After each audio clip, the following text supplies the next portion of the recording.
Со силни емоции и громогласни аплаузи, вчера вечер беше промовирана книгата Девојчето со лавовско срце на авторките Симона и Драгица Стаменкови од Виница. Книгата е посветена на младата прерано почината Симона Стаменкова, која се јавува како прв автор, а која автор е незината мајка Драгица, која ова дело го издава постхумно во чест на својата ќерка и на 10 годишнината од незината смрт.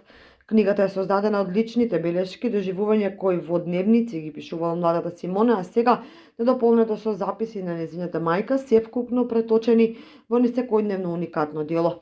Читателите, вели Драгица, ќе нурнат длабоко во емоциите и неверојатната сила која ја поседуваше мојата ќерка. Токму преку оваа книга испраќаме силна порака дека човекот треба лавовски да се бори до последната секунда на овој свет. На промоцијата која се одржа во Домот на културата Тошарца во Виница, талентираните Кристијан и Ивана ги интерпретираа омилените песни на Симона, меѓу кои незината автобиографска "Кој да ми запее" пред многобројните присутни виничани, писатели, поети, пријатели, роднини, познаници, кои не можеа да ги сопрат емоциите.